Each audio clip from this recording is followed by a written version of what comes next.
제 2세션으로 이제 들어가도록 하겠습니다. 네. 나중에 이 세션 이상호 우리 박사님 맡아주실 그 주제는 공지된 대로 ESG 정보 유용성 제고를 위한 기업 공시 인증 개선 방안입니다. 네, 일단은 잠깐 휴식은 나중에 하기로 하고 지금 바로 시작하도록 하겠습니다. 이 박사님 부탁드립니다. 이 박사님은 여기 자본시장연구원, 제가 소개를 안 드렸군요. 이 자본시장연구원에 계시는 분 중에서 아주 요즘 ESG 경영 많이 사람들이 말을 하고 있는데 ESG 정보를 어떻게 공시할 것이냐, 인정할 것이냐, 그러면 역시 이게 회계학의 영역입니다. 그래서 그쪽에 제가 알기로 유일한 회계학 박사이신 걸로 아는데 전문가 의견을 한번 들어보도록 하겠습니다. 말씀 부탁드립니다.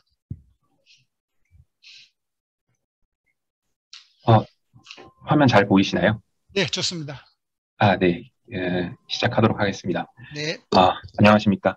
ESG 정보의 공시와 인증 관련 개선 방안 주제 발표를 맡은 자본시장연구원의 이상호입니다. 주최 측 지침에 따라서 마스크는 벗고 진행을 하겠습니다. 네, 우선 초대를 해주셔서 너무 감사드리고요. 오늘 발표 내용은 제가 지난 5월에 저희 연구원에서 진행했던 세미나 발표 내용하고 또 6월에 발간했던 이슈 보고서 내용을 바탕으로 준비를 한 것이고요. 모든 내용은 제 개인적인 견해이고 저희 연구원의 공식적인 입장은 아닙니다. 그리고 여타 유관기관의 입장과도 무관하게 제 독립적으로 준비한 내용이라는 점 먼저 말씀을 드리겠습니다.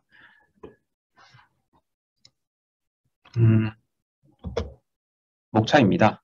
제 발표에서는 기업의 ESG 경영을 어떻게 하면 잘 촉진할 수 있는가와 관련해서 우리 정보 공시 체계를 어떻게 좀 개선을 해 나가면 좋을지 논의를 좀 해보려고 합니다. 우선 ESG 공시 제도와 관련한 주요 논의 배경들을 설명을 드리고요. 그 다음에 상장 기업을 중심으로 우리나라 기업의 ESG 공시 수준에 대해서 한번 살펴보겠습니다. 이를 바탕으로 해서 ESG 공시 의무 강화를 어떻게 좀 바람직하게 강화를 할 수 있을까에 대한 부분에 대해서 논의를 한 다음에 최종적으로 공시와 그리고 제3자 인증 관련해서 개선 방안을 제시하도록 하겠습니다. 사실 제가 5월에 관련 세미나를 저희 원내에서 처음 진행하면서 그리고 나서 이제 여러 차례 외부 기관에서 발표 요청이 있었습니다. 그럴 때마다 좀 어려웠던 점이 정말 짧은 기간에도 세상의 변화 속도가 너무 빨라서 그 변화를 좀 쫓아가는 게 어렵다라는 거를 이제 느꼈습니다. 대표적으로 지지난달에 EU에서 2026년부터 탄소 국경세를 부과하는 것으로 확정을 했습니다. 애당초 계획보다는 3년을 뒤로 미룬 것이긴 하지만 그래도 시장에 주는 충격은 작지 않았습니다. 탄소 배출량이 많은 제품을 EU로 수출을 하게 되면 이제 앞으로 2026년부터는 조정세가 부과가 될 텐데 명확하게 어느 정도 수준의 세금이 부과가 될지에 대해서는 아직 결정된 바는 없습니다. 그런데 현재 EU 집행부가 제시하고 있는 적정 탄소 배출권 가격 수준인 한 $50 수준에서 조정세가 부과된다고 하더라도 이러한 비용을 감당하고서 EU에 수출을 할 수 있는 그런 마진 구조를 가진 기업들은 많지 않을 거라고 보고 있습니다. 그러니까 조세 부담의 전가가 100% 불가능하다라는 어떤 보수적인 가정하에 기업이 선택할 수 있는 대안을 생각을 해보면 탄소 배출량을 획기적으로 감축하거나 아니면 제품 수출을 포기하거나 둘 중 하나일 텐데 두 가지 모두 결코 쉬운 일은 아닐 겁니다. 그렇기 때문에 ESG를 강조하는 최근의 어떤 글로벌 추세가 기업의 고잉 컨선과 직접적으로 관련이 있는 이슈가 아닌가 싶습니다. 이처럼 ESG 관련된 외부 환경이 사실 급격하게 변화하면서 기업의 ESG 활동에 대한 정보 수요도 급증하고 있습니다. 기후변화 대응, 책임 투자 확산 등으로 인해서 ESG 활동 중요성에 대해서는 이해관계자들의 인식 수준이 예전보다는 굉장히 많이 높아졌다고 생각을 합니다. 그래서 ESG 공시 강화 필요성 자체에 대해서는 왜 강화를 해야 되는가에 대해서는 사회적인 공감대가 많이 형성됐다고 보고요. 근데 사실 이제 모든 것이 이제 정보의 문제인 게 당장 기업의 내부 경영진만 하더라도 기후변화 대응 위험이 증가하게 되면 물론 이제 충당부채까지는 아니겠지만 자원의 유출 가능성에 대한 이행 부담을 내부 관리 목적으로라도 평가를 해야 할 것이고요. 그다음에 뭐 기존의 오염물질 배출량이 높은 설비를 갖고 있었다면 이러한 자산의 미래 현금 흐름 창출 능력은 과거와는 같지 않을 것이기 때문에 소위 그 우리 좌초자산이라고 하는 그 자산의 손상 가능성도 검토를 해야 될 겁니다. 아울러서 이제 기존의 사업 모델의 지속 가능성을 이제 평가를 해야 되기 때문에 경영 계획상에 어떤 ESG 정보가 많이 필요한 상황입니다. 그리고 이제 책임 투자가 확산되면서 이런 책임 투자를, 사회 책임 투자를 하기 위한 금융기관들도 사실 ESG 정보에 대한 수요가 굉장히 높습니다. 지금은 사실 직접적으로 탐색 비용을 지불하고 있는 상황인데요. 이 중간에서 ESG 평가사들이 이양 주체 간의 그 정보 비대칭 문제를 좀 완화하기 위해서 정보 중개 역할을 맡고 있지만은 현재까지 뭐 여러 가지 개선이 필요한 지점들이 많이 제기가 되고 있습니다. 그러다 보니까 그 정책 당국이 사실 ESG 정보 수요 증가에 대응을 해야 된다라는 요구 사항들이 많았고, 그래서 다들 잘 아시겠지만 ESG 기업 공시를 누구에게 언제까지 강제할 것인지에 대해서는 계획이 수립이 되어 있습니다. 구체적으로 이제 전체 유가증권 시장 상장 기업을 대상으로 해서 2030년부터는 ESG 공시가 전면 의무화될 예정입니다.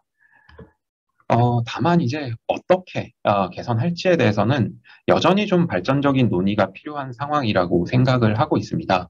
작년부터 올해까지 사실 ESG 관련된 세미나들이 굉장히 많이 있었는데요. 뭐 공통적으로 계속적으로 지적되고 있는 것이 현재 다양한 보고 기준, 보고 체계가 존재하고 있고, 그리고 기관 투자자들이 또 요구를 하는 정보 기준도 다 제각각이기 때문에 상당히 기업들 입장에서는 정보 생산에 대한 부담이 크다라는 것이고, 또 평가기관들 역시도 다양한 기준을 가지고 평가를 하면서 사실 그 ESG 등급의 어떤 상관계수, 그러니까 종합등급의 그 우리나라 기관의 종합등급의 상관계수를 보면 0.61로 나타납니다. 이게 0.9대의 상관관계를 보이는 신용등급하고는 굉장히 큰 격차를 보이는 거고요.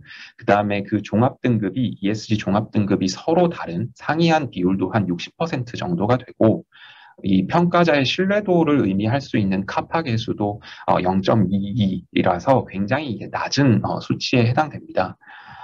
그리고 이제 구체적으로 좀 보면 평가 정보의 양 자체는 지배구조, 이 G 요소가 가장 많음에도 불구하고 평가의 일관성은 제일 낮게 나타났습니다. 사실 이 비재무 정보이기 때문에 표준화하기가 어렵다라는 고유 한계점이 있고, 또 그래서 신용등급과 같은 평가의 일관성을 요구하는 것이 완전히 합리적이라고는 생각하진 않습니다. 그렇지만 앞으로 우리가 제도 개선을 해야 한다라고 하면 이 평가 체계를 포함해서 공시제도 전반을 어떻게 개선을 할 것인지, 이 어떻게 개선을 할 것인지가 앞으로 가장 중요한 정책 과제가 아닌가 싶습니다. 물론 이제 기업 공시를, ESG 공시를 어떻게 할 것인가와 관련해서는 그 한국거래소에서 정보공개 가이던스를 제시를 한 바가 있습니다. 이게 ESG 경영의 베스트 프랙티스를 좀 제시하는 목적의 가이던스이고요. 실질적인 ESG 통합 경영 체제를 구축하는 것을 좀 강조를 하고 있습니다. 뭐 조직, 환경, 사회 측면에서 뭐 핵심적인 이 21개 지표들을 이제 ESG 경영 성과로 보고 하도록 이제 가장 어떤 시초 단계에서 가이던스를 좀 마련을 했고요. 그럼에도 불구하고 이 가이던스가 뭐 완벽하지는 않기 때문에 ESG 공시 강화의 뭐 시기나 대상, 범위 등과 관련해서 모든 것들을 다 포함을 해서 여러 이해관계자들 간의 이견이 정말 많습니다. 구체적으로 2030년이 너무 늦은 것은 아니냐, 그리고 유가증권 시장 상장 기업만을 대상으로, 코스피 상장 기업만을 대상으로 하는 것이 너무 협소한 것 아니냐, 그리고 거래소의 가이던스에서 제시하고 있는 그 21의 지표가 또 너무 적은 것 아니냐, 뭐 이런 문제 제기들이 꾸준히 이어지고 있습니다. 그런데 이제 한 가지 우리가 좀 염두에 두어야 할 것은 중기적인 차원에서 어쩌면 그 최종 목표가 좀 정해져 있다라는 것 아닌가 싶습니다. 바로 이 IFRS 재단에서 제정 추진 중인 그 ESG 보고 기준을 도입을 하는 것인데요. 이 부분이 사실 그동안 많이 강조되지는 않았습니다. 그 5월에 저희 원에서 세미나를 했을 때 제가 이 부분을 좀 강조를 했었고, 그 이후에 여러 세미나를 참석을 해보면 여전히 그 내용상 큰 차이가 없을 가능성이 높기 때문에 GRI 같은 국제적인 프레임워크 하에 빨리 준비를 해야 한다라는 견해도 있었지만, 확실히 지금은 IFRS 재단의 움직임을 좀 지켜봐야 한다라는 쪽으로 공감대가 많이 형성된 것 같습니다. 제가 당시에 왜 이런 주장을 했었냐면, 우리나라가 기존 재무보고 기준으로 KIFRS를 채택하고 있기 때문에 재무보고 기준과의 연계성 측면을 고려할 때도 그렇고 국제 정합성 측면에서도 다양한 이 국제 기준의 통합을 목표로 하고 있는 이 IFRS 재단이 준비 중인 기준을 도입하는 것이 가장 합리적이라고 판단을 했습니다. 다만 이제 제정이 완료되기까지의 현 공시 체제를 유지해도 괜찮을지, 과도기적 상황의 정책적 대응 과제가 무엇일지에 대해서는 좀 고민을 해보아야 되지 않을까 싶습니다. 왜냐하면 최근에 이제 지난주였죠. 그 회계기준원 개원기념 세미나에서도 언급이 된 바가 있는데, IFRS 재단의 그 기준 제정 로드맵을 보면은 내년 2분기 정도가 되어야 기후와 관련된 지속 가능성 기준부터 이제 공개 초안이 발표될 예정입니다. 그래서 이제 모든 기준이 제정이 완료가 되고 이렇게 도입이 되기까지는 좀 어느 정도 시일이 필요할 것으로 예상되기 때문에 ESG가 정말로 중요한 이슈라고 한다면 공시체계 역시도 이 과도기적인 상황에 대응하기 위해서 어떤 정책적 과제가 분명히 필요하다라고 생각을 하고 있습니다. 그래서 먼저 우리나라 기업의 ESG 공시 수준부터 한번 살펴보겠습니다. 그 ESG 정보의 공시를 전통적인 그 회계학의 어떤 공시 리터러처 관점에서 이해를 해보면 사실 자발적 공시 이론에 따라서 시그널링 현상을 예상을 할 수가 있습니다. ESG 경영을 열심히 잘 하고 있는 기업이 ESG 공시도 적시에 잘 할 것이다라고 예상이 가능한 것이죠. 근데 반면에 사회 정치학 쪽의 어떤 정당화 이론, legitimacy theory 관점에서 보면 ESG 대응이 부족한 기업일수록 이를 정당화하기 위해서 공시를 적극적으로 할 가능성이 있습니다. 서로 이제 상반된 방향이 예상이 되기 때문에 이 두 가지 중에 어떠한 관점이 우세하냐에 따라서 정책의 방향도 다르게 설계가 되어야 될 것입니다. 그래서 어떠한 형태로 우리나라에서 공시가 이루어지는지에 대해서 예비적으로라도 좀 살펴보는 것은 대단히 중요한 문제라고 할 수 있습니다. 그래서 이제 ESG 강화의 목적을 먼저 한번 생각을 해보면 ESG 강화의 목적이 사실 그동안 책임 소재의 불분명함으로 인해서 사회가 부담을 해왔던 기업의 비용을 이제는 원인 제공자인 기업이 부담하도록 하자는 것이기 때문에 제가 기업이 유발한 그 사회적 비용의 내부화 역량을 한번 추정을 해봤습니다. 그 환경의 관점에서 일단은 추정을 해봤고요.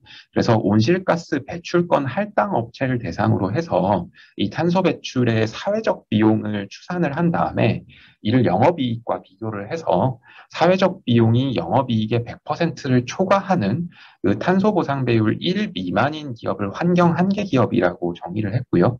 사회적 비용이 영업이익의 2% 이하인, 그래서 탄소 보상 비율이 50 이상인 기업을 환경 우량 기업으로 정의를 해봤습니다. 그렇게 봤더니 이제 영업이익으로 사회적 비용을 부담할 수 없는 이 환경 한계 기업 비중이 생각보다 적지 않은 것을 확인을 할 수가 있었습니다. 2019년 기준 배출권 거래 대상 상장 기업의 17.5%가 한계 상황인 것으로 보이고요. 비상장 기업으로 가서 볼 경우에는 그 비율이 27.8%입니다. 이 환경 한계 기업은 조금만 이 사회적 비용을 내부화하도록 규제가 강화되더라도 사실 이 내부화 역량이 거의 없는 것과 마찬가지이기 때문에 큰 재무적 위험에 노출될 수밖에 없습니다. 그래서 이제 상장 기업을 중심으로 이 환경 한계 기업과 환경 우량 기업이 좀 어떤 특성을 갖고 있는지를 좀 살펴봤습니다. 대체로 보니까 환경 한계 기업 같은 경우에는 시가총액이나 매출액이나 뭐 영업이익 측면에서 시가총액 매출액 측면에서 중소규모에 해당하는 특성을 보이고요. 반면에 이제 환경 우량 기업 같은 경우에는 좀 대규모 기업에 해당하는 특성을 보입니다. 이 매출액 규모 자체는 환경 한계 기업이 환경 우량 기업의 뭐한 4분의 1도 못 미치는 수준이지만 이 매출액 대비 탄소 배출량을 좀 살펴보면 환경 한계 기업이 환경 우량 기업의 한 32배 이상 큰 것을 좀 확인을 할 수가 있습니다.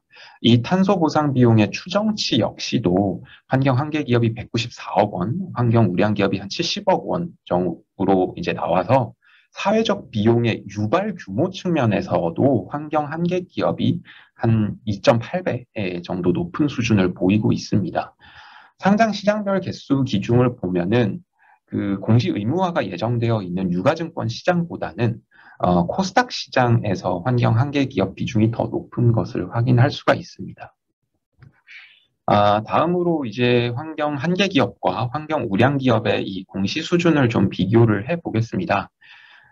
홈페이지를 좀 다 하나하나 직접 조회를 해서 홈페이지 공시 내용을 조회한 것과 함께 또 ESG 요소별로 별도 보고서나 혹은 그 통합 보고서 이런 것들을 다 확인을 해 봤고요.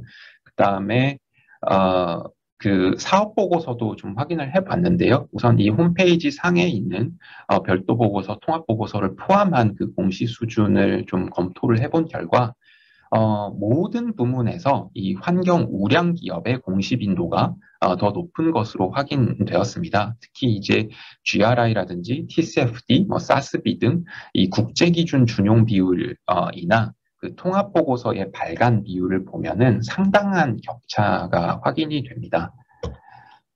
그리고 환경 한계 기업 같은 경우에는 이제 매출액 대비 아까도 확인하셨다시피 오염물질 배출량이 높고 영업 마진이 낮기 때문에 기후변화나 에너지 전환과 관련된 중대한 위험에 사실 노출되어 있다고 볼 수 있습니다.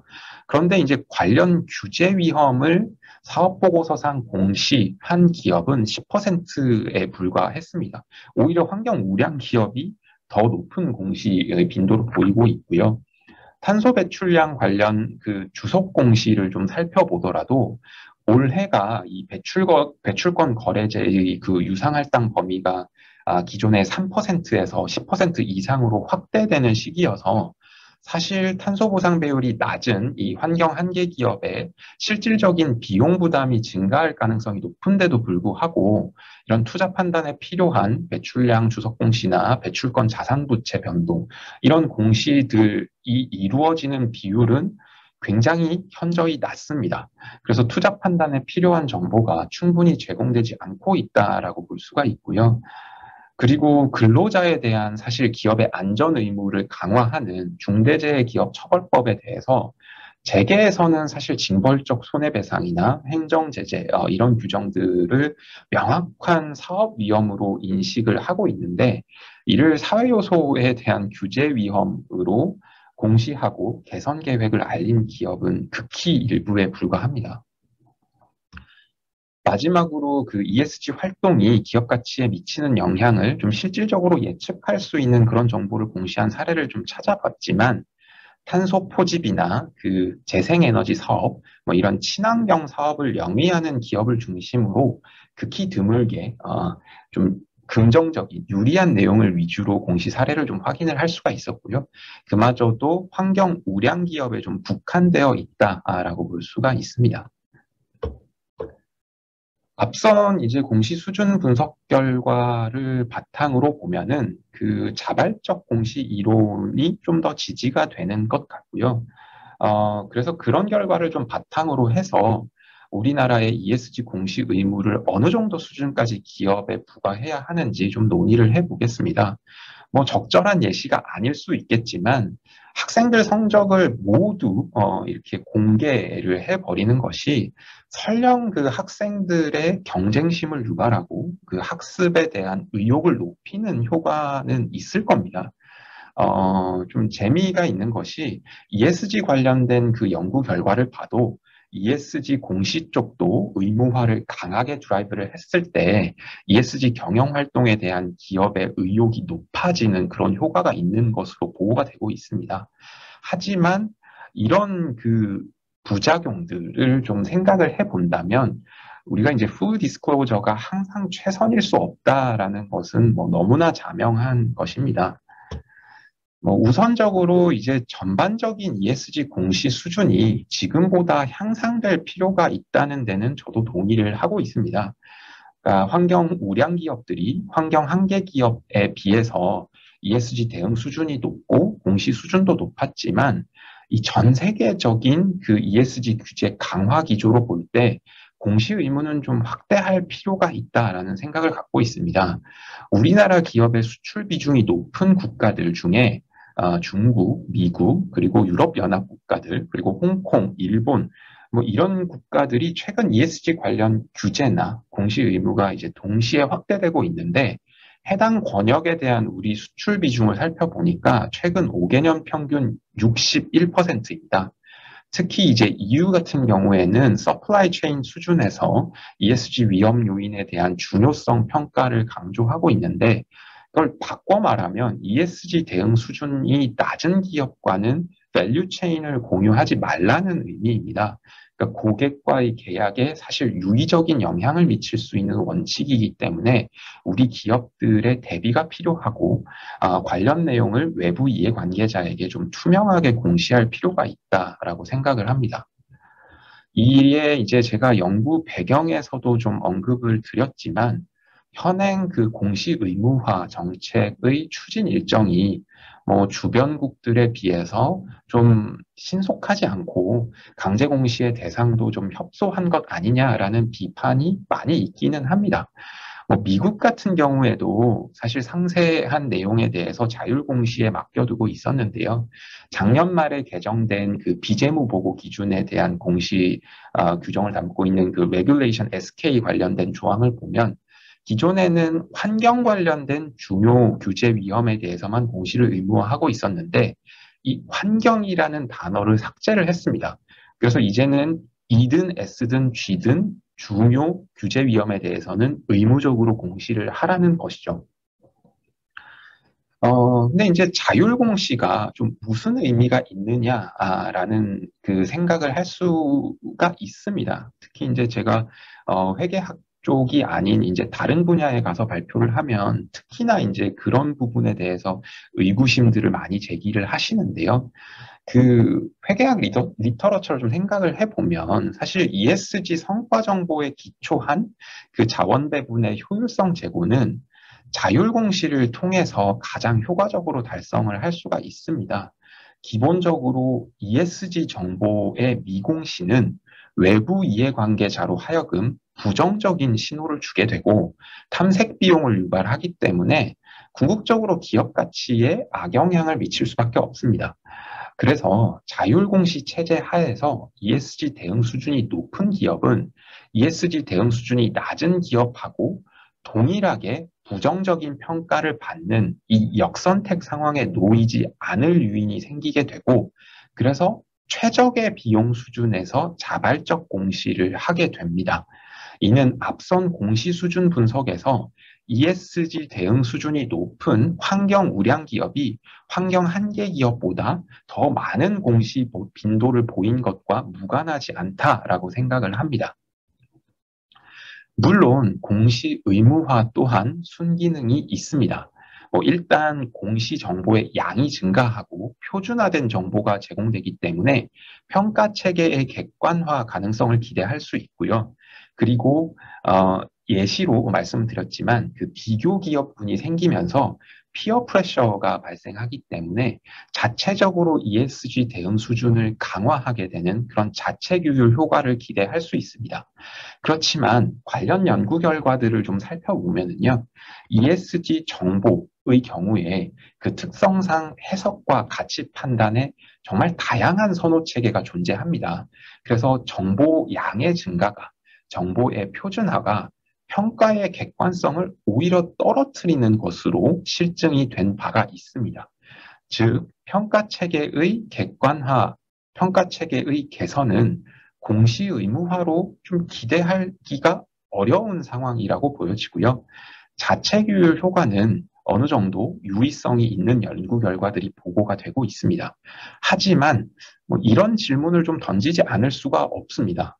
우리나라가 국제적인 ESG의 보고 기준을 주도해서 제정할 수가 없기 때문에 자체적인 어떤 기준 마련을 통해서 강제 공시의 일정을 대폭 앞당기게 되면은 기업의 이행 부담이 큰 폭으로 증가를 할 수밖에 없습니다. 사실 글로벌 투자자들이 요구하는 정보는 글로벌 기준에 따른 정보이지 K류의 기준에 의한 정보가 아닙니다.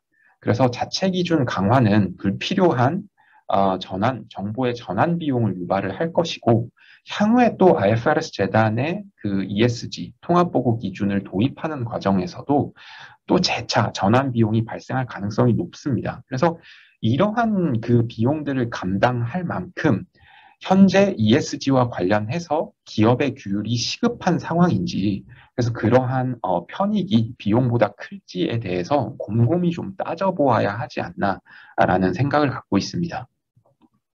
실제로 그 EU의 어떤 비재무 정보 공시 의무화 경험에 비추어 보면은 ESG 활동 수준의 강화하고는 다르게 ESG 공시 수준을 강화한 그 ESG 공시 의무화 정책은 기업 가치에 음해에 영향을 미쳤다라고 보고가 되고 있습니다. 여러 가지 그 이행 비용이 발생하기 때문인데요.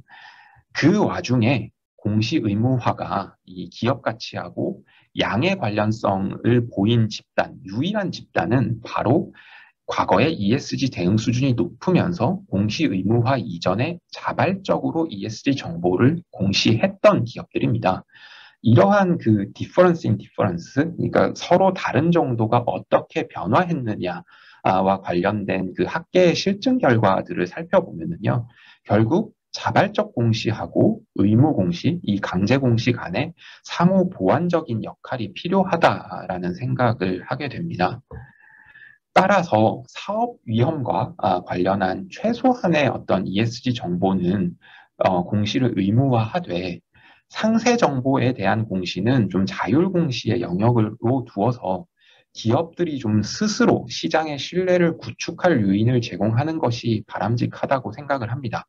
즉, 공시 의무화, 앞으로의 그 ESG 공시 의무화의 방향은 이 주황색 박스에서 보시다시피 ESG 대응 수준이 낮고 그렇기 때문에 지속 가능성이 떨어져서 사실상 투자자 보호가 필요한 상황임에도 불구하고 이에 대한 위험을 충실히 공시하지 않는 이런 기업들의 정보 비대칭 문제를 해소하는 데 초점을 맞추어야 한다라고 보고 있습니다. 개선 방안입니다. 조금 이제 뜬금없다고 생각을 하실 수 있겠지만 올해 그 JIAR에 나온 논문을 하나 소개해드릴까 합니다. 금융위기 이후에 그 도드-프랭크법 제정 당시에 3% 이상 그 지분을 3년 이상 보유한 주주가 이사 후보를 추천을 하게 되면 이를 위임장에 반드시 포함해야 되는 그 프락시 액세스 규정이 들어갔는데요. 이 부분에 대해서 이 재계 비즈니스 라운드 테이블이 SEC를 상대로 소송을 제기해서 승소를 했습니다. 굉장히 이례적으로 이렇게 승소를 할 수 있었던 주된 이유는 이 프락시 액세스 법안의 제정 당시에 코스트 베네핏 어널리시스를 충실히 수행하지 않았기 때문입니다. 그러니까 이 소송 사건 이후로 이 SEC가 새로운 규제안을 프로포설하는 이 건수 자체가 굉장히 유의적으로 줄어들었고요. 그리고 프로포설의 어떤 코스트 베네핏을 좀 예상하기 위한 학계의 그 연구에 대한 인용 비율도 비약적으로 증가를 하는 것을 확인할 수가 있습니다. 그만큼 어떤 정책을 추진할 때 이 편익과 이행 부담에 대한 공정하고 좀 충실한 고려가 필요하다라는 점을 이 연구가 좀 시사를 한다라고 생각을 합니다.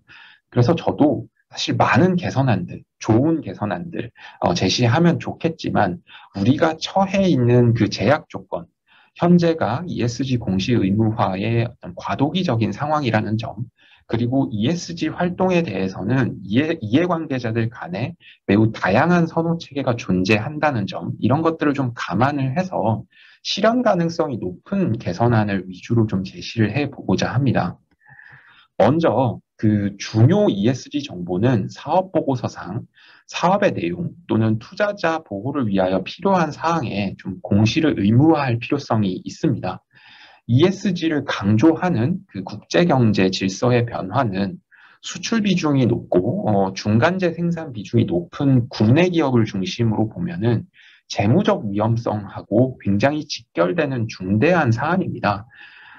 근데 이제 특히 그 환경 요소 같은 경우에 보면은 이미 기업 공시 서식 작성 기준에 관련 근거 기준이 이미 마련이 되어 있습니다.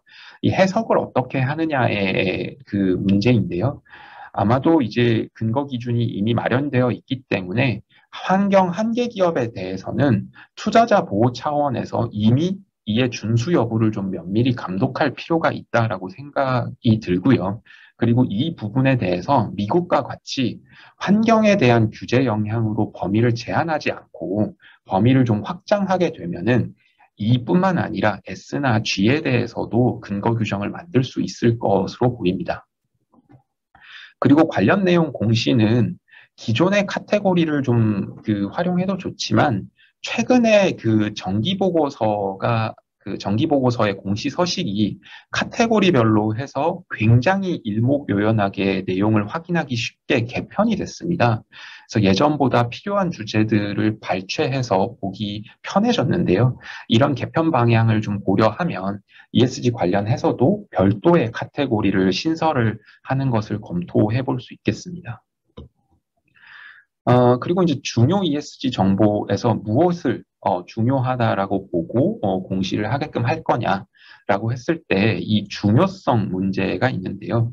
이 materiality 문제는 저는 재무적 중요성 관점에서 검토할 것을 제안합니다.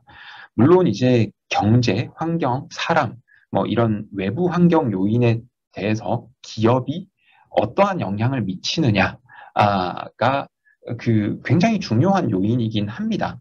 그런데 이 경제, 환경, 사람 등에 미치는 그 영향 중요성보다 경제, 환경, 사람 등 이 외부 환경 요인이 기업의 가치 창출에 영향을 미치는 재무적 중요성이 훨씬 더 중요한 그 중요성이고, 그리고 기업이 이렇게 외부 환경에 미치는 영향이 정말로 중요하다라고 한다면, 그게 정말로 중요하다면 기업의 전사적 가치에 영향을 안 미칠 리가 없거든요. 그래서 우선적으로는 이중 중요성, 이 영향 중요성보다는 재무적 중요성에 입각해서 이 재무적 중요성 관점에서 중요한 ESG 정보를 공시하는 것을 우선적으로 좀 검토할 필요가 있다라고 생각합니다. 이 부분은 현재가 또 과도기적인 상황인 점도 있고 또 투자자 보호를 위해서 최소한의 어떤 공시 의무를 부과한다는 측면에서도 좀 재무적 중요성 관점을 우선시하는 것이 바람직하다라고 생각을 합니다. 그리고 공시정보의 그 예측 가치를 좀 높이기 위해서는 기업 가치의 좀 핵심 동인에 해당하는 장부 가치, 뭐 이익 성장, 할인율 요소에 미치는 영향을 중심으로 좀 각 중요 ESG 사안에 대한 정보를 제공할 필요가 있겠다라는 생각이 들었습니다. 그 모 기업의 환경 관련 규제 준수 위험에 대한 실제 공시 사례를 보면은 부정적인 영향을 미칠 수도 있습니다라고 이 한 줄이 공시의 끝입니다. 굉장히 그 어떤 보일러플레이트한 그런 그 표준 문구들로만 이렇게 공시가 이루어지고 있는데요. 이게 투자 판단에 필요한 실질적인 사항들, 뭐 장부 가치, 뭐 이익 성장, 할인율과 관련된 그 투자자들이 실질적으로 제기할 수 있는 그런 의문, 정보 수요에 대해서 아무런 사실 답을 해줄 수가 없는 정보입니다. 그래서 환경과 관련된 규제 위험에 대한 공시 의무를 부과하더라도 이런 식으로 어떤 표준 문구를 반복하는 어떤 책임 회피성에 가까운 공시를 하게 되면 뭐 정보적 가치는 전혀 기대할 수 없다라고 해도 과언이 아닐 것 같습니다. 그래서 제공 정보에 좀 예측 요소가 포함이 될 수 있도록 공시 규정을 설계할 필요가 있겠다라는 생각이고요. 장기적으로는 그 ESG 공시 정보의 신뢰성 제고를 위해서 이 인증 절차를 도입할 필요가 있다라고 생각을 합니다. 그러니까 인증 의무화를 도입을 할 필요가 있다고 생각을 합니다. 그러니까 기업들이 어떠한 ESG 요소가 중요한지에 대해서 평가 절차를 제대로 갖추고 실질적인 식별 노력을 하게끔 하기 위해서는 어떠한 형태로든 이 제3자 인증에 의한 모니터링이 필요하다라고 생각을 하는데요. 우선 인증 시장을 좀 살펴보면 정말 다양한 기관들이 인증 시장에서 활동을 하고 있고, 뭐 회계법인의 비중은 굉장히 낮습니다. 그래서 일각에서는 이렇게 회계법인이 비중이 굉장히 낮은 것에 대해서 좀 문제라는 인식을 좀 갖고 있는 것 같습니다. 왜냐하면 그 해외의 연구 결과들을 봤을 때 아무래도 감사에 대한 전문성이 있다는 그런 평판이 있는 회계법인이 제3자 인증을 했을 때 이해관계자가 인지하는 신뢰도도 높아지기 때문입니다. 또 그 재무정보에 입각해서 그 재무정보에 대해서 이 감사 정보, 감사 서비스를 제공한 이 회계법인, 법정감사인이 비재무 정보에 대한 인증도 통합해서 수행을 했을 때 이 고잉 컨선에 대한 평가 정확도 측면에서 인증 품질이 유의하게 더 높더라라는 연구 결과도 있습니다. 그러니까 인증 품질이 높다는 것이죠. 다만 이제 이런 연구 결과들이 인증을 의무화한 남아프리카 공화국을 중심으로 나온 결과들이기 때문에 우리나라에서도 그대로 적용 가능할까 하는 부분에 대해서는 좀 추가적인 검토가 필요할 것 같습니다. 그래서 제가 이제 인증 시장을 엄밀하게 살펴본 것은 아니지만 그래도 상당히 많은 그 대기업들의 지속 가능 보고서들을 좀 살펴봤더니 많은 기업들, 대부분의 기업들이 매년 인증인을 교체를 하고 있습니다. 그러니까 계속 인증 사례가 많지 않은데요.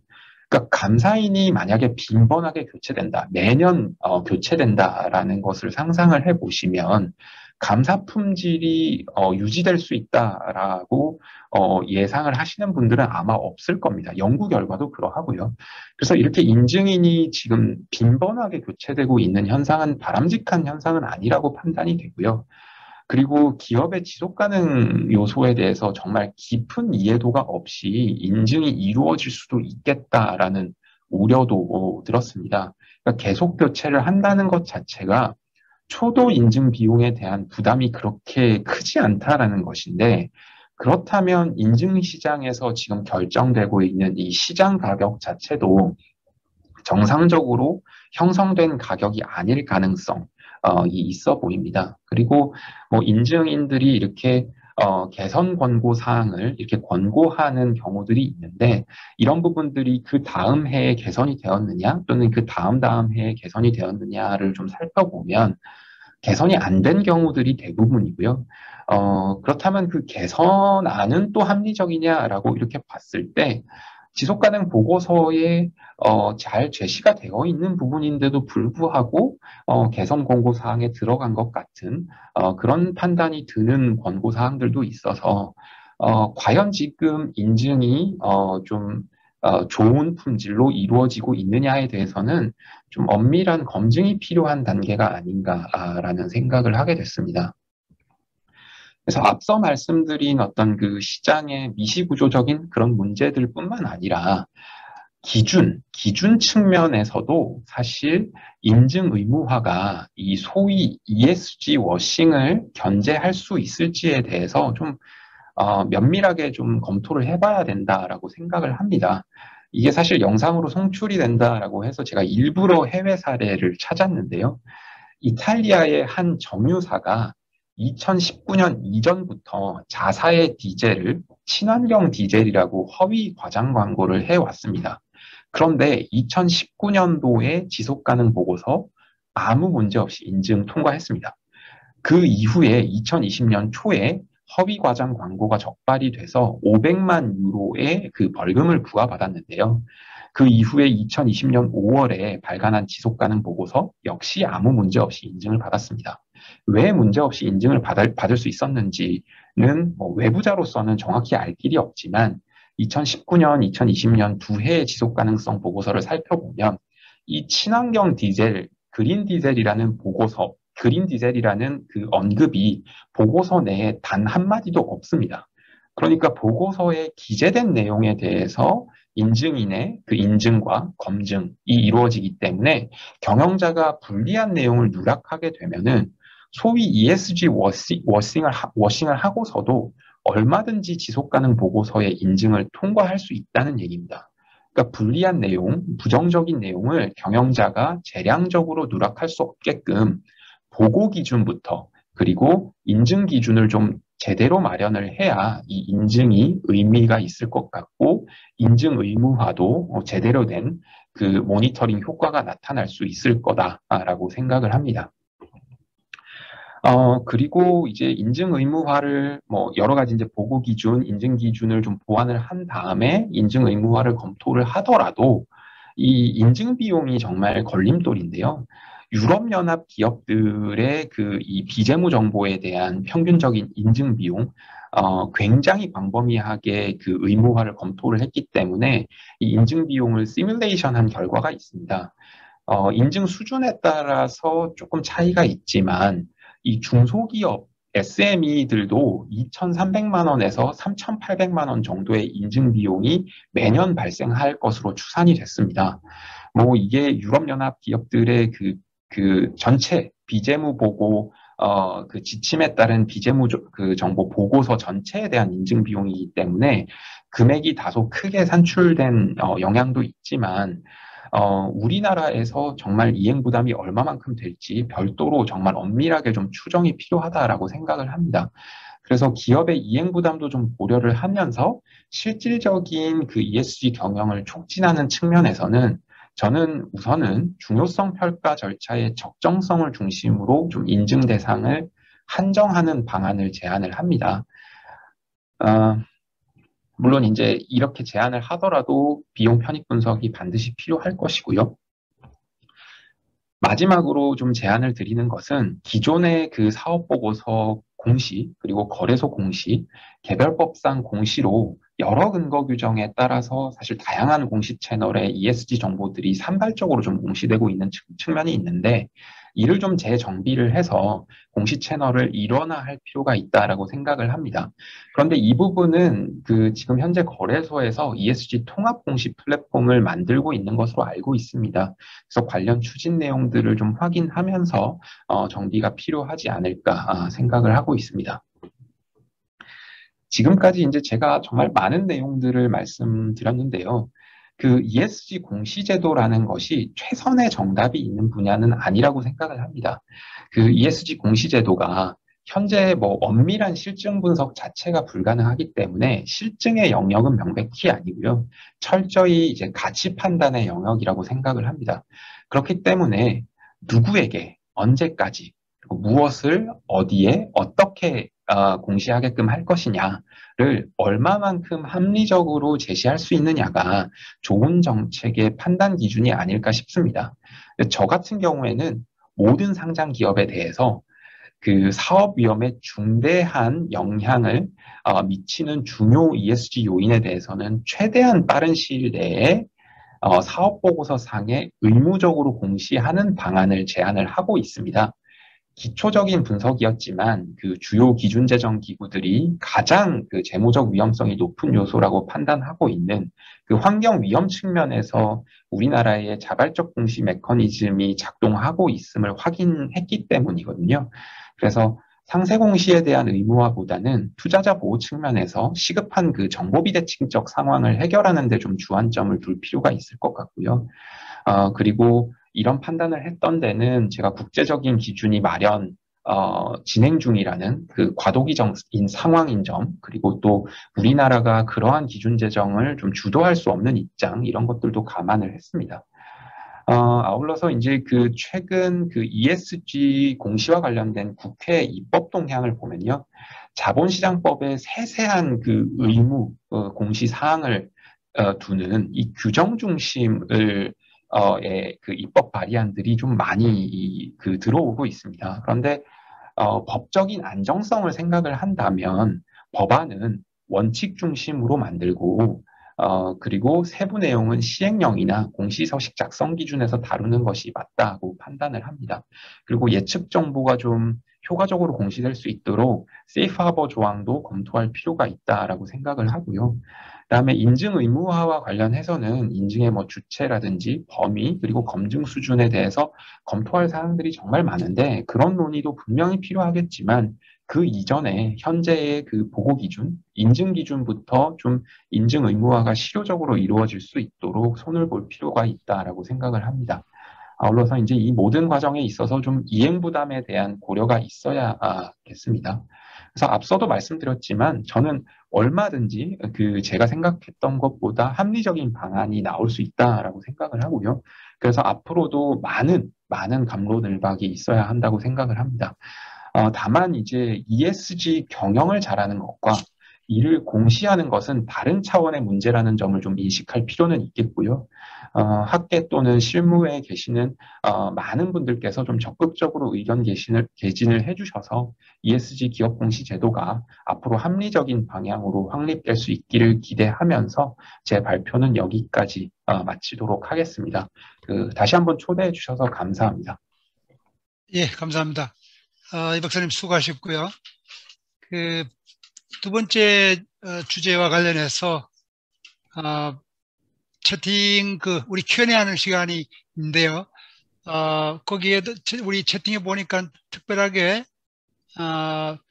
얘기해 놓으신 분이 없으신 것 같고 오히려 아까 여기에 그 관련해서 뒤늦게 아마 질문이 하나 정부 부채 비율 정부 채무가 아니고 정부 부채 비율로 제가 하라고 그러니까 그게 우리나라의 경우는 큰 차이가 있겠습니까? 채권자가 주로 국민인데요. 근데 다른 해외 사례와 비교가 어떤지 그런데 저는 우선 대전제가 아까 제가 채무라는 말보다는 부채로 써야 된다. 그것이 최근에 그 20년 전에 벌써 그렇게 바뀌었다.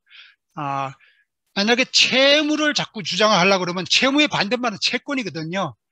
그러니까 채권 채무 이렇게를 써오던 옛날에 그 민법 재산 목록 시절의 그 얘기 그리고 그 뒤에 정부 국가 부문에서도 용어들이 이제 그렇게 바뀌었습니다. 그래서 지금은 정부 부채 자산 그러니까 부채 대응되게 자산 부채잖아요. 요즘은 자산 부채로 이렇게 말을 하니까 그래서 당연히 용어들이 그렇게 이제 바뀌어진 게 의미가 있고요. 이것은 다른 나라도 마찬가지입니다. 뭐 꼭 우리나라만 국민에 대한 채무만 있다 이렇게 아니고 다른 나라도 똑같죠. 그래서 D2 베이스로 이제 시대가 바뀌었으니까 그렇게 가는 게 맞다.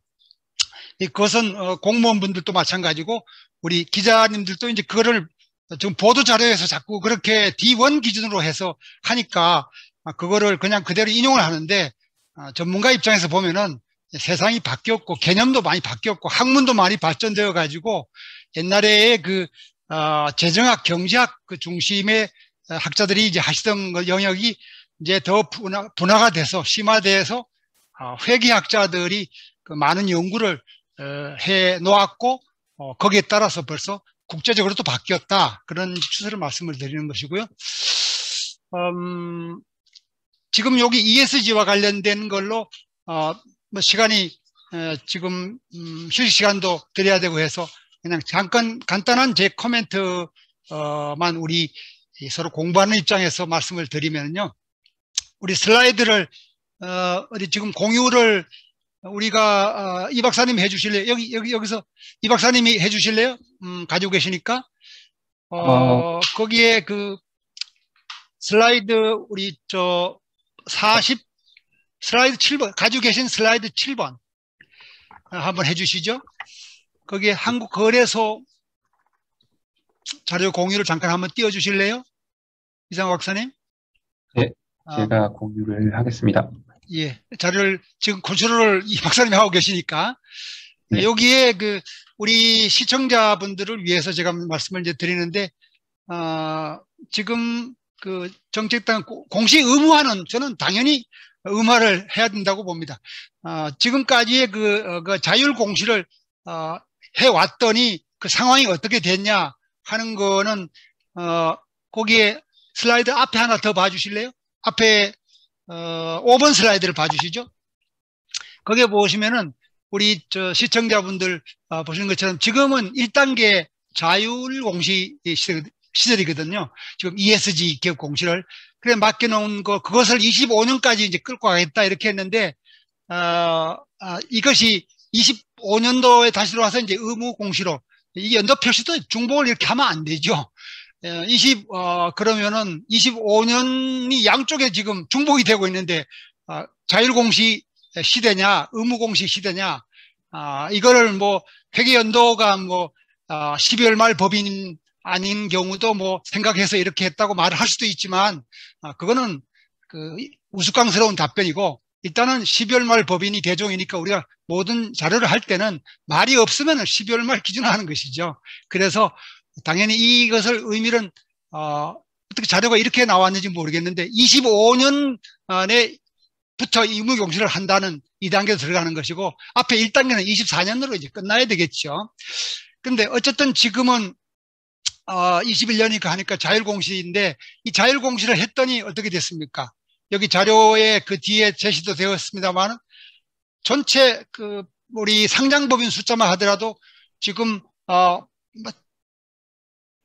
코스피, 코스닥 다 해가지고 지금 한 2,300개 정도 되거든요. 그런데 현재 그 지속 가능성 보고서를 지금 제시하고 있는 데가 몇 군데냐? 100여 군데 조금 넘습니다. 가장 많았을 때가 130군데였고 그다음에 지금은 작년도 보니까 제가 이쪽 분야에 좀 연구를 해봤습니다만 자료를 찾아보니까 107군데인가 그렇게밖에 없어요.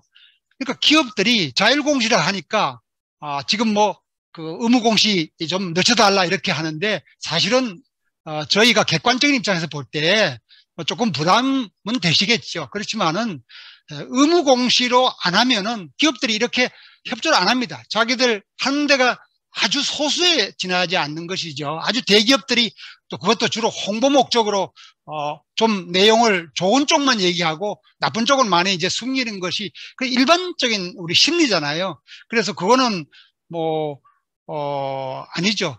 그 의무공시로 가야만 기업들이 모두 다 자료를 제시하고 그리고 그 자료를 이제 비교 가능할 수 있게 되고 일관성 있는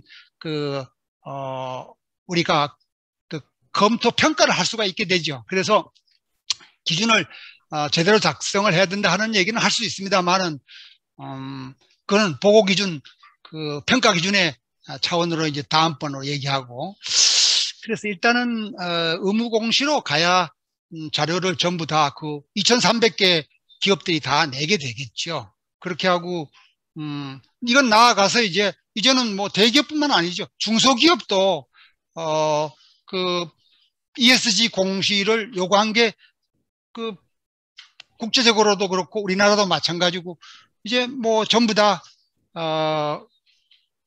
제시를 하는 데만 투자하겠다 이렇게 해가지고 그 투자자들이 문제 제기를 해서 옛날부터의 그 좀 해오던 것인데 사실 ESG 공시가 그 낯선 주제는 아니거든요. 지금부터 한 그 100여 년 전부터 기업들이 환경에 미치는 영향 이런 거를 같이 공시를 해야 되겠다. 그래서 이제 이 사회가 기업들이 그 문제를 일으킨 뭐 환경 문제 또는 뭐 예를 플라스틱 사용의 문제 그 포장재를 어떻게 그거를 그 용해 가능한 그런 걸로 그 자원 재활용을 하느냐 리사이클링 문제 또 탄소 배출로 인한 기후 변화에 이루어진 이런 오늘의 그 여러 가지 폐해가 나타나고 있지 않습니까?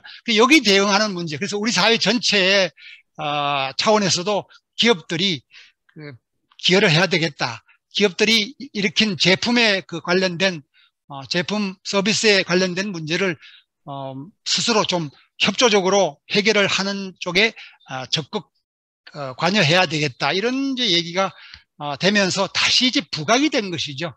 그래서 최근에 국제적인 그 투자자들, 우리 한국의 연금 같은 그런 그 투자자들이 이제 큰 손들이 정보를 내놔라. 재무 보고만 가지고 안 되겠다. 비재무 보고 같이 내놔야 되겠다. 그렇지 않으면 투자금 회수하겠다. 지금 이렇게 나오고 있는 거 아니겠습니까? 그래서 이 얘기를 제가 이제 말씀을 드리면서 일단은 의무 공시로 가는 것은 대세로 생각을 해야 되겠다. 중소기업들도 그 밸류 체인 상에서 요구하는 그런 흐름이고 하니까 대기업만 문제고 중소기업은 제외시켜달라 하는 것도 얘기가 좀 어려울 것 같습니다. 중소기업들도 여기에 요구를 받게 되는 그런 상황이고 그러면 납품하는 중소기업들 너희들 그 자료 내놔라 이렇게 얘기가 나올 거거든요. 그래서 미리 예외로 봐달라 할 것이 아니라 거기에 대응을 미리 하시는 것이 좋겠다 그런 얘기고, 그 다음에 슬라이드 우리 이 박사님 저 7번 슬라이드를 봐주시죠. 7번 슬라이드에 여기 소개를 해주셨는데 한국거래소가 작년 1월에 ESG 정부 공개 가이던스를 제시를 했습니다. 그 내용을 소개를 하고 계신데 미안하지만 이거는 미완성입니다. 즉 자료를 보면은 환경과 사회에 대한 지표는 요구를 이렇게 제시를 했는데 ESG라고 그러면 G가 빠졌지 않습니까? 거버넌스 쪽에 지표가 빠졌어요. 여기 조직이라고 한 것은 거버넌스가 아니고 그 거버넌스와 관련되어진 투명 경영의 문제, 투명한 보고의 문제, 윤리, 컴플라이언스 준법의 문제 이런 것은 거버넌스 문제로 지배구조 보고서 이런 영역이 사실은 여기에 같이 포함되어야 되는 거죠. 그러니까 제가 그래서 이건 미완성이라고 하는 거죠.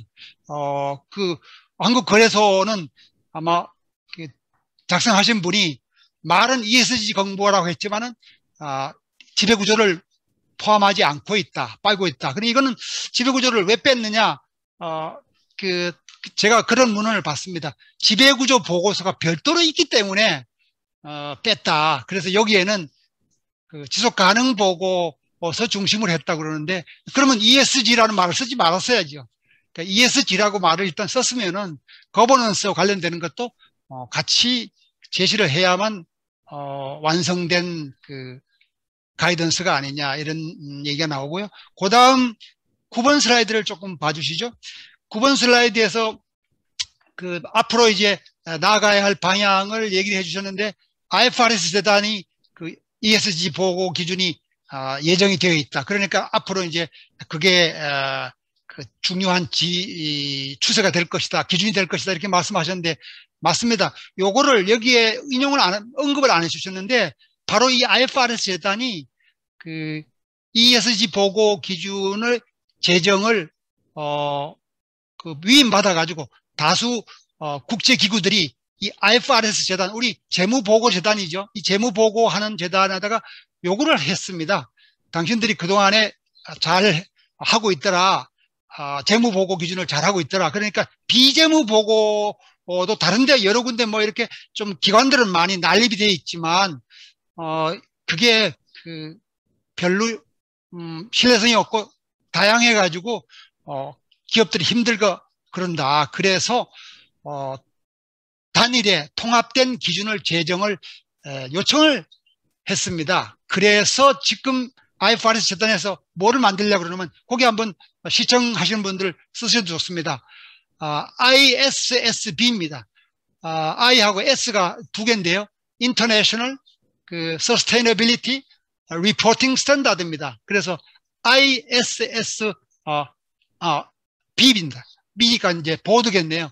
International, 다시 한번 말씀드리죠. International Sustainability Reporting 보드 이렇게 해가지고 국제 그러니까 그 지속 가능 보고 위원회죠. 보드니까. 그래서 그 기구를 지금 기존에 IASB가 있었거든요. IASB 하고 병렬적으로 이제 그 같이 하나의 다른 조직을 만드는 거죠. 그것이 ISSB입니다. 그 ISSB가 이제 금년 11월에 태동되기로 지금 예정이 되어 있습니다. 그러면 그 ISSB가 밑에서 나와 있는 것처럼 그렇게 그 재무보고 기준 아닌 옆에 비재무보고 기준을 이제 만들게 되는데 이 비재무보고 기준도 여기서 나와 있듯이 역시 재무적 중요성이 더 그 영양 중요성보다 더 중요성을 가질 것이다. 더 의미가 크지 않겠느냐. 이제는 비재무보고지만 역시 그 중간적으로 역시 이 파이낸셜 이펙트, 파이낸셜 시그니피컨스를 볼 수밖에 없지 않냐. 이것 뒤에 결론적으로 이제 이 박사님께서 말씀을 해주셨죠. 그래서 역시 비재무보고 기준이 나오더라도 재무적 중요성 관점에서 우리가 비중을 더 둬야 되지 않겠느냐, 이제 그런 말씀을 해주셨습니다. 그리고 마지막 제가 이제 코멘트하는 것은 지금 거기 슬라이드 준비해 주시는 29번 슬라이드 봐주시죠. 29번 슬라이드에 거기에 인증 부분, 여기 우리 오늘 지금 강의해 주신 이 박사님의 자료에서 다른 기관에서의 그 많은 ESG 경영에 대해서 많이 얘기를 했습니다만은 저도 많이 보고 자료도 보고 이렇게 해봤습니다만 저희들 회계 쪽에서는 환경회계라고 하는 부분이 일찍부터 있었거든요. 거기에 저희가 연구를 하는 중에서 관심을 가지고 봐왔는데 역시 중요한 것은 이렇게 정리를 해야 될 것 같습니다. ESG 경영, 오케이. 그래서 환경과 사회와 그 지배 구조에 적합한 그런 문제, ESG 경영을 일단은 하나 크게 얘기를 하고요. 그것을 어떻게 이제 측정해서 그걸 공시하느냐, 그리고 더 나아가서 마지막 단계로 인증하느냐, 그래서 신뢰할 수 있게 해주느냐, 이게 이제 인증이겠죠. 그래서 인증을 어슈어런스 이렇게 얘기를 이제 하고 있는 건데 제3자 인증, 제3자 검증이라는 얘기죠. 그래서 밑에 제시를 해주셨지만 여기에 총 공시 건수 통계를 주셨죠. 136건이 작년이고 금년도 20년도가 재작년이 136개 보고서밖에 안 나왔습니다. 그리고 작년도에 또 더 줄었어요. 자율 공시를 하도록 하니까 기업들이 오히려 숫자가 더 줄었습니다. 107개 밖에 안 됩니다. 이런 보고서가 나와 있는 현실이니까 따라서 의무 공시를 해야만 2,300개 보고서가 더 나오게 되는 것이죠. 그런 정도로 이제 비교 가능할 수 있도록끔 정보를 줘야만 채권자들도 보게 되고 우리 이해관계자 많지 않습니까? 종업원도 있고 우리의 서플라이어, 우리 납품업체들도 있고 국민 소비자들도 있지 않습니까? 그래서 역시 공시 건수를 대폭 확장하려면 의무 공시가 밖에 없다 이렇게 되고, 여기 외부 검증을 그나마도 다 받은 것도 아닙니다. 이 19년도에는 아까 이게 설명을 다 못 해주셨습니다만은 136건 중에서 115건만 검증을 받았고, 이게 이제 일부는 또 외부 검증도 받지 않고 그냥 회사가 공표했다는 얘기죠. 작년 2020년도에는 107개 보고서 중에 88개 보고서만 외부 검증을 받았다. 이렇게 이제 되고 나머지는 검증도 안 받은 것이죠. 이런 정보를 가지고 이제 믿고 분석을 하고 최종적으로 또 평가 기관들은 이걸 가지고 쓸 건데 그럼 평가 결과가 어떻게 되겠습니까? 그래서 저는 공시 그러면은 여기에 반드시 검증이 따라줘야 그래야 신뢰할 만한 정보로 되지 않겠느냐. 일반 우리 영리기업의 재무 보고서에 대한 감사도 마찬가지죠. 그래서 감사라고 하는 기능이 사회적으로 필요한 것이죠. 근데 그 중에 이제 여기 회계법인이 오히려 여기는 작고 가장 많은 것이 한국경영인증원이라고 되어 있는데 이게 제가 알기로는 한국경영교육인증원, 교육단체인 걸로 아는데, 여기서 지금 가장 많이 했네요. 나머지는 표준협회고 뭐 이렇습니다. 그래서 컨설팅 업체들이 이렇게 그 일반적인 기구들이 많이 하고 있고, 정작 그 전문가급인 회계법인들은 아주 소수로 되어 있습니다. 근데 제가 들은 얘기가 있습니다. 회계법인들이 여기에 시장에 못 나가는 이유는 너무 이 검증 수수료, 인증 수수료가 낮대요. 그, 뭐, 자율적으로 선택을 기업들한테 하도록 하니까 인증을, 맡으려고 보니까 너무 금액이 싸서 그럼 부실 인증이 되고, 그럼 회계법인은 자기가, 명성이 있는데 책임질 정도의 그 상황이 안 된다. 그러면 아예 들어가지 않겠다. 그래서 지금은 회계법인들 검증이 이렇게 적은 것이죠. 예, 나머지 문제 또 나오는 것은 여러분들 한번 천천히 한번 보시고요. 지금 그 마지막 슬라이드 33번 슬라이드도 요거는 그 우리 이 박사님께서 역시 그 환경 요소하고 사회 요소만 체크해 주시고 기업 지배구조 요소는 거버넌스는 빠뜨리셨네요. 그래서 이건 나중에 더 보완이 되어 져야 될 것 같고요. 자, 그럼 요 상태로 요 정도로 코멘트를 하고요. 그 잠깐 휴식을 간략하게 10분간 간략하게 답변하시겠어요? 답변하시겠어요? 예, 말씀하시죠.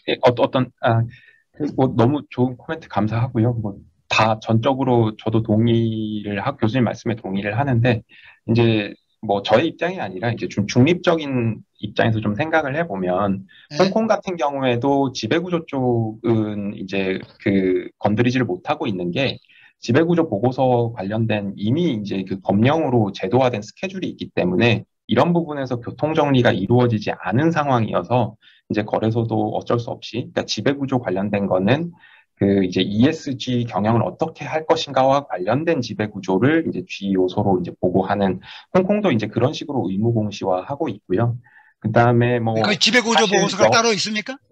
예. 그리고 여러 그러니까 제도적으로 따로 있으니까 그렇게 하는데 그러면 ESG란 말은 쓰지 말고 다른 말로 ES 이제 지금 과도기적인 상황이라는 거를 좀 인식을 할 필요가 있을 것 같고요. 그 다음에 이제 여러 그 지표들을 보면은 우리나라 지배구조에 대한 형식적인 평가 수준 자체는 꽤 높은 편입니다. 그러니까 여러 이제 G 요소들에 대해서 평가 항목들에 대해서 기업들이 대비가 잘 되어 있기 때문에 실질과는 별개로 이제 G는 잘 대비가 어떻게 보면 평가 점수가 국제적인 기준에서 평가 점수가 높은 편이어가지고 그래서 이제 그 G 부분이 이제 조금 그 빠져 있는 측면이 있는데 저는 이제 뭐 근본적인 것으로 생각을 했을 때 이게 그 회계학 공시 리터러처에서 그 이제 우리가 알 수 있는 거지만 정말로 ESG가 지속 가능성, 기업의 어떤 고잉 컨선, 지속 가능 가치에 대해서 중요한 이슈라고 하면 자발적으로 공시가 안 이루어질 유인은 없는 것이라는 측면도 좀 고려를 해야 되지 않나라고 생각을 합니다.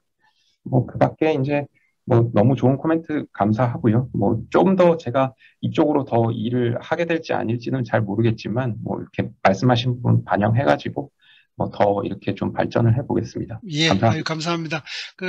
일단은 계속해서 연구 많이 해주시고요.